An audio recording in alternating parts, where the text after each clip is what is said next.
Is it that hard not to have kids? Should we cease to exist? The philosophy of Attack on Titan by Wisecrack. Let's hop in, chat. What's up, Wisecrack? Michael here, and today I'm gonna once again try to put a philosophy PhD to its ideal use, talking about anime. Specifically today, I'm watching Attack on Titan. Now, I'll be honest, this is not a show I'd previously seen, but some of the fellow Wisecrack staff said, Michael, we need your big galaxy brain take on this crazy show. Specifically, how it gets into philosophical arguments for why the planned extinction of your own people is a good thing. So today I'm going to take a look at some recent episodes and see if the show has anything interesting to say about whether or not we should keep having kids. So let's find out in this Philosopher Reacts to Attack on Titans. Should we keep having kids though? That's an actual question. For what do we have kids? No meaning to it. We just repopulating this world for no reason. To be honest, if you're just gonna have a kid, kid's gonna grow up, have another kid, it's gonna continue forever. How does it even benefit your life? Tell me. I would honestly like to know. How does having a kid benefit your life? In Season 4, and spoilers ahead. I got a couple moments from the final 2 episodes of the first half of Season 4, starting with a flashback scene where Zeke, the ultimate parental snitch, comes up with a brilliant idea to end the suffering of his people, the Eldians, aka the subjects of Ymir, which is, well, I'll let him explain.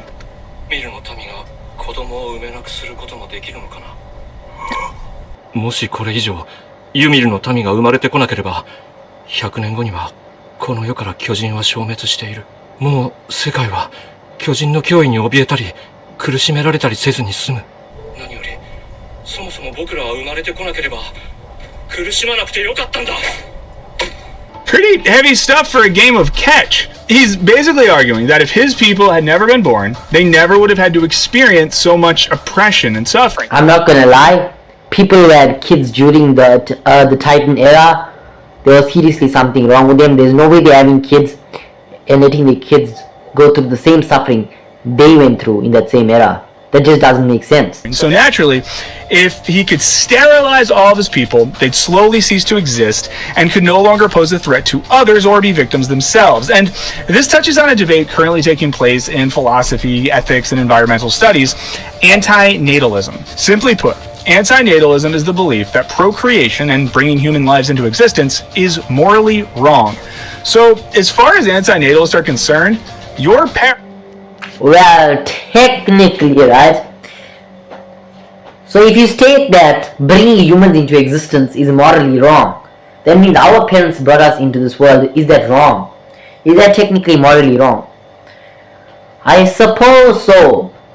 But people will try to justify it by saying they were lonely or some damn shit, bro. Like some damn shit. But in reality, there is no freaking way to justify that you are going to have kids. And either way, you just want your kids to go to school, get money, and look after you when you're old. Come on, let's be freaking real. Let's be freaking real. That's all. That's all what we are doing. We want kids to grow up, work, and look after us when we are old, right? That is a sin. That is morally wrong. But people will deny it and cover it up with other excuses. That is what I hate the most about humans. To be honest, I'm human myself. So I have to say, humans, there's something really wrong with them. Parents did something objectively unethical when they had you. To be clear, I don't think that. I think you're wonderful, so keep up the good work. Are we dead ass, bro?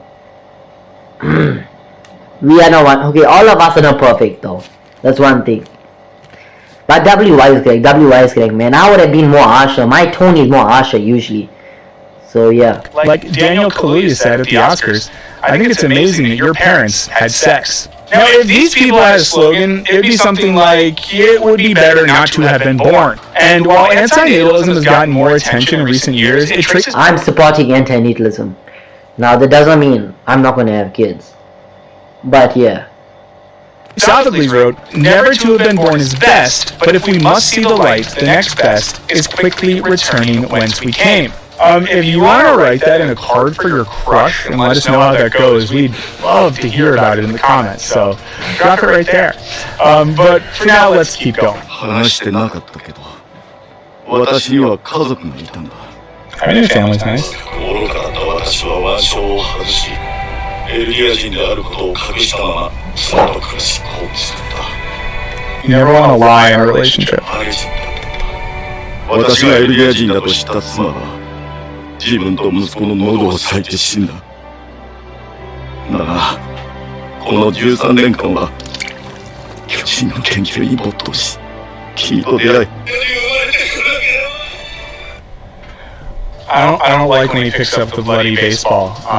That made me feel bad, and I'm never playing catch again. So apologies to my son for not doing that with you. But we can at least see the motivation for this plan. As simply by being born as Eldians, these people are thrown into lives of unavoidable pain and suffering. Now, this is a good point to talk about where antinatalism gets tricky in the context of the show. For one, antinatalists don't advocate for killing your kids. Taking the life of something is a lot different than choosing to... Exactly, anybody that does that is a cornball. To not bring a life into this world. And as we'll see, this isn't the only messy conflation the show attaches to anti-natalist attitudes. 獣の巨人は俺が継承する。マーレのためじゃない。始祖奪還計画を成功させ、世界を救ってみせるよ。世界の人々を巨人の恐怖から解き放ち、エルディア人を苦しみから解放するんだ。 Well, okay then.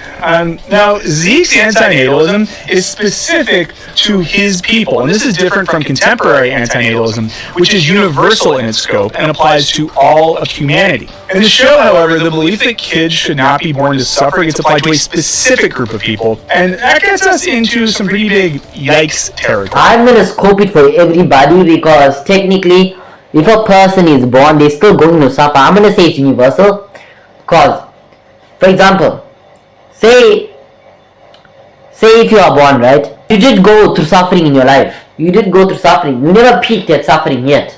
Because suffering peaks, right? Suffering peaks at a certain moment. You haven't experienced all of suffering yet.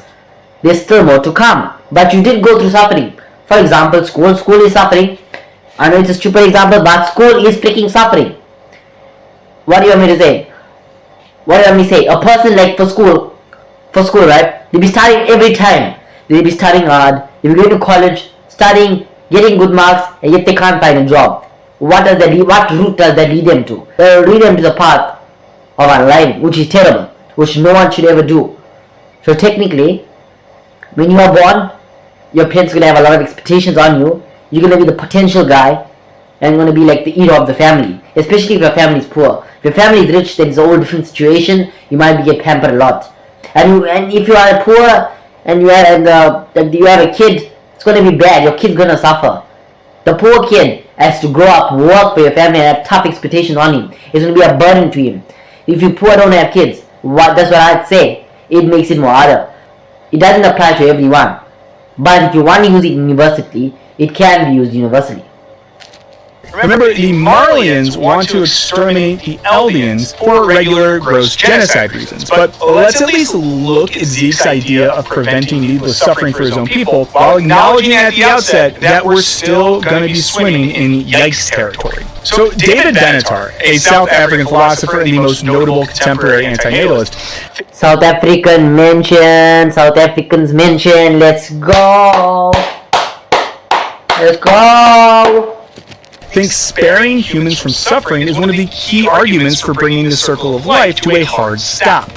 In his book, Better Never to Have Been, The Harm of Coming into Existence, he argues that while good people go to great lengths to spare their children from suffering, few of them seem to notice that the one and only guaranteed way to prevent all the suffering of their children is not to bring those children into existence in the first place. True. That's just what I just said. It can be used universally. He takes the type of argument that Zeke is using to defend Eldian antinatalism and uses it to argue that existence as such creates unnecessary suffering for humans who never asked to come into existence in the first place. It's as simple as all humans suffer. So if you have a human child, it will necessarily live a life of suffering. So why do you want to do that? Now, in Zeke's case, he wants to prevent suffering among a specific group of people. This is less better. I'll tell you the same thing the South African philosopher said. Like, don't have kids, just don't. Like I mentioned before, I'm not one to tell you what to do, but for your own good. And it's our take, and more what some thinkers would liken to eugenics. Anyway, Now that Zeke has become a weird version of an anti-natalist, let's see how good he is at getting others on board. エルディア人が生まれてこなければ、この町の住民も、これから俺たちの計画に巻き込まれて死ぬことはなかった。この世に生まれないことは、これ以上の救済はない。俺はやる。俺の手で、巨人が支配した2000年の歴史にけりをつける。そうだろ、兄さん。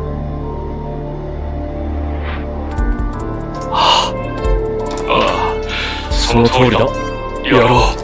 Okay, so that line, there's no greater salvation than not being born into this world, it's pretty intense. But once again, they are talking about salvation from a very real suffering. If you've watched this show, I doubt you ever found yourself thinking, man, it would rule to be an Eldian. That seems like a super sick life. 我々にできることは、この収容区でただつつましく生きることだ。Zeke and Aaron know that the future of their race is likely to stay engaged in endless war. So if they can end it, they think they should. Because best case scenario for an Eldian, you get to live in a walled ghetto with the chance to earn a better life by contributing to the genocide of your own people. Worst case scenario, you get a shot in your spine and become a titan that eats people. So by sterilizing the Eldian people, Zeke would be, in theory at least, saving them from two options. But also, it's worth noting the difference between advocating in, say, a book that having kids is immoral and forcibly sterilizing people, which, even if you agree with the former, is ethically very, very bad. Of course, others in the show agree that forced sterilization is bad, and rather than preventing the birth of future children, they just want to kill Zeke right now. 唯一の救い、エルディアの安楽死。なんつった？安楽死？お前はこれから臭い巨人の口の中で自分の体が咀嚼される音を聞きながら死ぬわけだ。Why do you have to say it? 随分と安らかな死に方だろう。奪った仲間たちの命に比べてみれば、奪ってない。救ってやったんだ。そいつらから生まれてくる命を、この残酷な世界から。So let's say that hypothetically this argument might make sense in reality where people can transform into bloodthirsty giants, but not in the real world, right? I can see where you're coming from. However, according to some, or, like all scientists, our planet is trending downward pretty rapidly. And whether it's rising temperatures and sea levels, an increase in catastrophic weather events, devastating droughts, and increased air pollution and toxicity, the forecast for human flourishing is not good. If they're right, we're basically doing a societal upper decker in the toilet tank of the future. I'm not saying forgoing having kids is necessarily good, but as you can see, there is some logic to these arguments. But also, when you really compare Zeke's position to actual anti-natalism, he infuses lots of other ideas that reek of fascist eugenics. Let's keep going. Bro, it's not that hard not to have kids. Is it that hard not to have kids? Let me know down in the comment section below, chat. これがジークの安楽死計画。この世から巨人がいることで存在する苦しみが生じなくなるんです。ゆっくりと安らかに。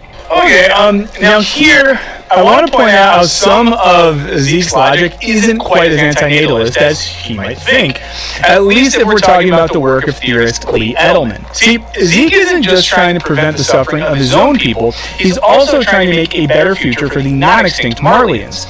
And this is kind of problematic. In his book, No Future, Edelman lays out his argument on the destructive tendencies of the figure of the child. For example, think about how often we hear stories about people sacrificing their own lives so that their children can have better lives, or arguing that their political or environmental agenda is so important because it'll help future generations. But for Edelman, the child is an end that's endlessly postponed, meaning that so much of human existence is aimed at some magical, infinitely deferred future. And in the name of future children, we go to war, we persecute people. Basically, all the gross and messed up stuff the world has ever done was framed as doing it for the future generations. And that's the problem with Zeke's plan. Yeah, well, that's mostly true.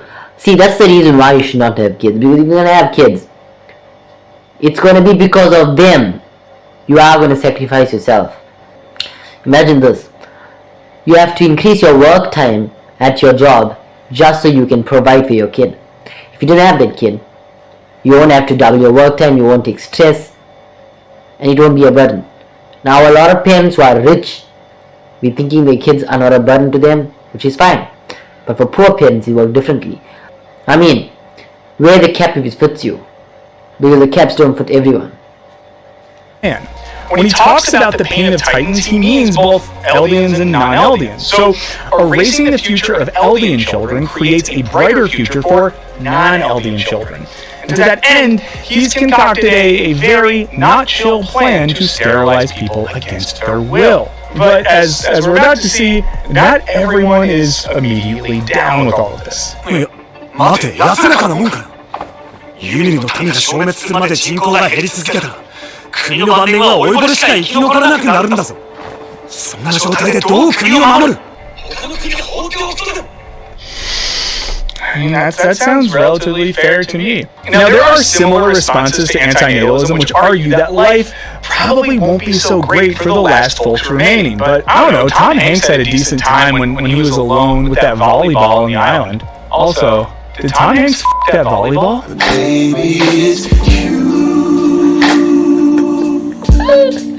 But making love to a round animate object while no one is watching aside, philosophers like Benatar and theorists like Edelman argue that the suffering of the last humans would be a small price to pay for the unknown amount of suffering they would be avoiding by doing a massive vasectomy to the world's collective semen tube. Wait, is the volleyball Chet Hayes' mom? Since it's like white ball summer. Okay. Let's wrap this up before I go too far down the Hanks rabbit hole. Let's play the last clip.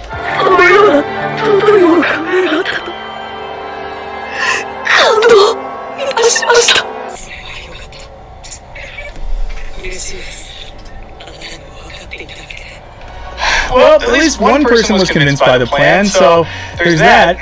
Unless he's lying, unless he has a plan, because in this show, you think you understand one plan, but then someone is like, they have like a covert plan. Season 4 is one of the most complicated seasons. The plan, so he could be up to some right there. So let's get the second half of the season and see, because I'm putting my money on he's scamming the scammers. Okay? But what do you guys think? Is there an anti-natalist streak to the show, or is it? Okay, Chad, let's wrap up this video. If you enjoyed this video, leave a like, leave a sub. Also, let me know in the comment section whether it's necessary to have kids or not, and I'll see you in my next video. Peace out, baby.